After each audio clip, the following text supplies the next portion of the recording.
Tô de volta. E aí, será que você acertou a pergunta que eu fiz antes do intervalo? Vamos ver. Eu perguntei qual desses objetos demora mais tempo para se decompor.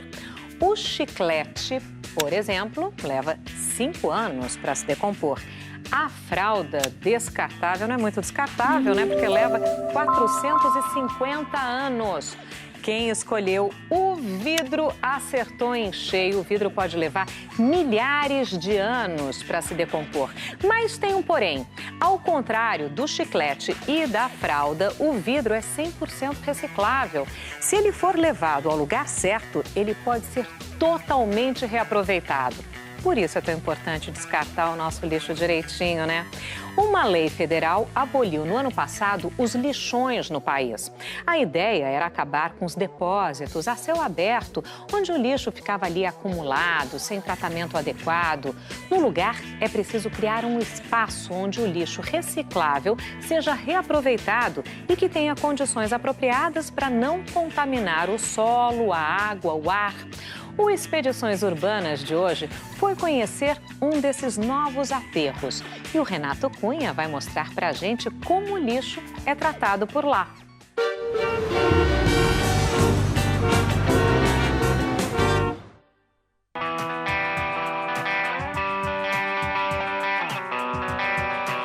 Quando pensamos em depósito de lixo, a primeira imagem que vem é aquela dos lixões a céu aberto, que contaminam o solo, a água e o ar. Mas, felizmente, este cenário está mudando. Em 2010, o Brasil aprovou a Política Nacional de Resíduos Sólidos. Virou lei federal e agora regulamentou os serviços municipais de limpeza urbana e o manejo de resíduos sólidos. A lei abre financiamento para as cidades, mas exige das prefeituras que elas se organizem e tenham mais qualidade e serviços de proteção ambiental. Aqui perto na região, a gente tinha o lixão de Gramacho, né, que era um lixão a céu aberto, que poluía a cidade, ou seja, traía uma série de doenças, né? O que você achou desse fechamento do lixão? Olha, foi importante, né? Porque a gente passava ali perto daquele lixão, muita sujeira, um odor muito forte. São coisas que não pode ter residências ao lado, tem que ser uma coisa afastada do povo, né, no caso, né, de áreas residenciais. E realmente melhorou muito, hoje a gente passa lá e vê que a visão é outra, né? Realmente foi importante ter tomado essa decisão.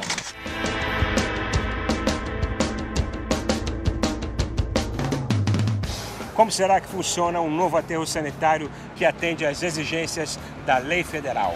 O Expedições Urbanas está aqui no município de Seropédica, que fica a mais ou menos 70 quilômetros do Rio de Janeiro. E agora a gente vai conhecer a central de tratamento de resíduos. Vamos lá!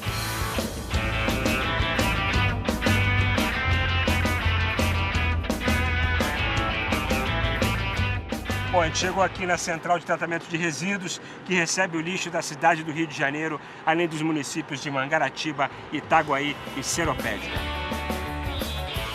Opa! Olá. E aí, tudo bom, Priscila? Como é que você está? Tudo bem? Tudo bem. A Priscila trabalha aqui na empresa que faz a gestão, né, do aterro sanitário, vai ser minha guia nesse passeio. Qualquer um pode vir aqui visitar o aterro sanitário? Sim, pode. A gente tem visitas marcadas aqui, é só a pessoa entrar em contato com a ouvidoria através do telefone 0800 095 0500 e marcar. Teremos o prazer em recebê-los. Que legal, então. Hoje você vai ser minha guia nesse passeio. Sim, vamos lá? Então vamos nessa, vamos lá. Essa aqui é a nossa primeira parada, né, que é a pesagem, é isso? Exatamente. O caminhão chega e vem para a pesagem. Isso. Nessa etapa a gente verifica se o caminhão está cadastrado, se aquela placa é conhecida, se ele está associado a algum contrato que existe, para não entrar qualquer tipo de resíduo. A gente verifica o documento de origem do resíduo para saber se o material é realmente de origem urbana ou se ele não é perigoso. Se for resíduo perigoso, a gente não pode receber aqui. O que é o resíduo perigoso? O resíduo perigoso é que ele é tóxico, ou ele é radioativo, ou ele é infectante de hospital, que tem uma característica que a gente não pode receber aqui no nosso licenciamento, não permite. Entendi. Já o lixo urbano é diferente. Na balança a gente faz essa pesagem, faz a verificação da origem do caminhão, da origem do resíduo e aí libera para ele descarregar. Priscila, eu reparei que tem muitos caminhões bem grandes, ou seja, carretas, além de caminhões pequenos, mas muita carreta. Esses caminhões vêm da onde? Existe uma triagem aí? Como é que é feito isso? Os caminhões pequenos que a gente recebe geralmente são das prefeituras que ficam bem próximos aqui e que logisticamente é interessante trazer direto. Essas carretas, elas vêm já de uma etapa prévia que acontece dentro do município do Rio, que são as estações de transferência. A gente tem hoje 5 estações de transferência instaladas. Nessas estações chegam aqueles caminhõezinhos de coleta pequenos, que coletam lixo na nossa casa. Sim. Eles descarregam nesses galpões fechados, com sistema controlado. E aí, dali a gente faz a transferência para essas carretas grandes, que têm uma capacidade maior, e aí a gente otimiza a logística de transferência. Ou seja, é menos caminhão rodando, menos caminhão rodando, exatamente. E a gente polui menos um pouquinho, né, o ambiente. Na cidade do Rio de Janeiro existem atualmente 5 estações de transferência em locais estratégicos. Em cada uma delas, os caminhões municipais de coleta depositam os resíduos orgânicos que não puderam ser reaproveitados. Depois, caminhões com capacidade maior de carga trazem os resíduos até a central. A vantagem é que com menos caminhões nas estradas, tem menos trânsito, menos riscos de acidentes e, claro, menos poluição do ar. Bom, Priscila, o que acontece aqui? Aqueles caminhões lá foram pesados, né? E eles vêm para cá, isso, e aí descarregam aqui o lixo. Aqui a gente chama de frente de descarga. É onde exatamente as carretas ou os caminhões descarregam o resíduo, e como a gente está vendo ali. E aí, a partir dessa descarga, os tratores compactadores começam a compactar o lixo, porque a gente tem uma quantidade de lixo grande aqui, vai ter uma altura significativa. Precisa ter uma compactação para dar o que a gente chama de estabilidade, para não desmoronar nenhum talude com lixo, não desmoronar lixo. Então, é uma forma de a gente manter aquilo ali estabilizado e garantir que a quantidade de lixo em cima vai ser posta de maneira segura. Nos aterros, o processo de fermentação da matéria orgânica compactada sobre a terra resulta na liberação de gases, entre eles o gás metano, que é muito inflamável. Essa unidade faz a sucção desses gases, que passa por uma análise e depois, por segurança, é feita a queima do gás metano. O resultado da queima é a liberação do gás carbônico, 25 vezes menos poluente que o gás metano. Estou vendo aqui, Priscila, que o solo, né, já está todo arrumadinho ali, todo preparado, né, o outro já está em uso com o lixo. Essa é a diferença de um lixão para um aterro sanitário, por exemplo, é isso? É exatamente essa diferença. A gente tem, num aterro sanitário, uma preparação prévia bastante considerável, que tem que ser aprovado um projeto no órgão ambiental primeiro, e aí, com essa aprovação, a gente pode começar a implantação. A legislação exige que seja feita uma proteção especial. O solo do local deve possuir uma tripla impermeabilização com base reforçada. São 2 camadas de argila e 2 camadas de manta de polietileno de alta densidade, com uma rede de sensores que detecta se há vazamento de chorume entre essas camadas. Priscila, a gente chegou então aqui já no começo, né, daquela camada que fica ali embaixo do lixo, que é o grande diferencial, né, dos lixões, ou seja, do aterro sanitário aqui. O que a gente tem aqui de camada? Como é que é? O que é o que aqui? Aqui didaticamente está bem claro para a gente conseguir demonstrar como é que é a etapa de preparação. Aqui onde a gente está pisando é a camada de argila, que é a primeira etapa que a gente tem em cima do solo normal, no solo original. Depois a gente tem essa camada aqui, que a gente chama de GCL. É uma manta, parece um cobertor grosso. Parece um cobertor grosso. Isso. E ele é uma camada impermeabilizante. Ele tem uma substância dentro, que é a bentonita, que impermeabiliza também para evitar a passagem do chorume. Legal. Depois dessa manta, a gente tem essa outra manta plástica aqui, essa aqui que é mais... que tem 1,5 mm de espessura. Durona também, né? Meio plástica. É, né? Exatamente. A geomembrana que a gente chama. Uns furinhos aqui. Isso é para evitar que a membrana se movimente com o peso do lixo, exatamente. Geralmente os aterros convencionais têm isso aqui. Os lixões nem isso têm. O nosso aterro ele tem um diferencial, ele tem, além dessa camada, outras etapas ainda que eu vou mostrar agora.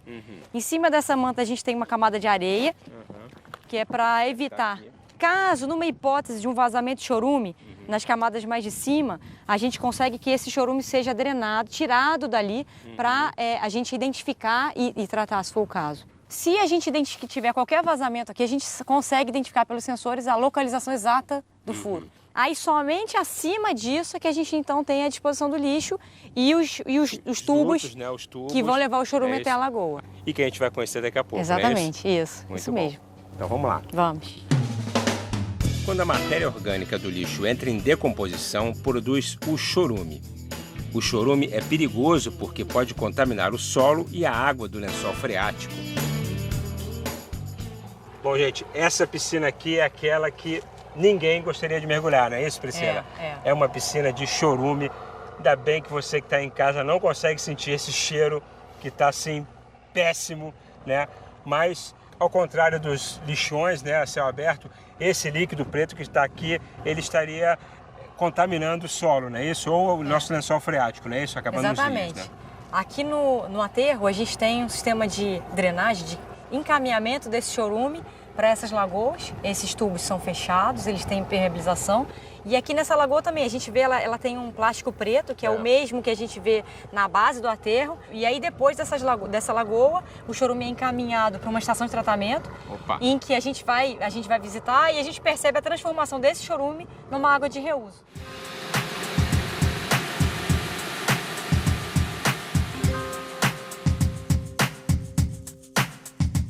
Priscila, aqui, que área é essa que a gente está?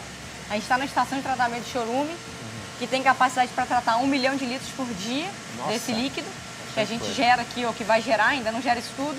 E essa etapa de tratamento transforma o chorume numa água de reuso que a gente utiliza aqui internamente também. Ou seja, é aquela água que estava naquela piscina que a gente viu, ela vem para cá para ser tratada. E depois volta nos caminhões para irrigar as vias que não tem lixo. Maravilha, tá vendo? Ó, dessa água preta aqui do chorume, depois de tratada, olha o resultado. Muito bom.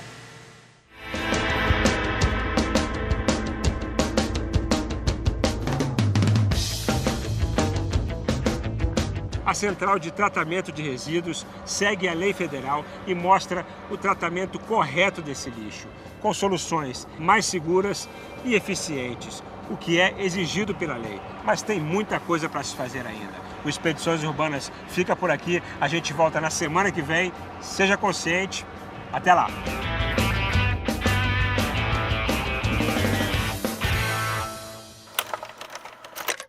Que trabalheira, hein? Como é importante, a gente viu, né, para a nossa saúde, para a saúde do meio ambiente, a gente descartar o lixo no lugar certo.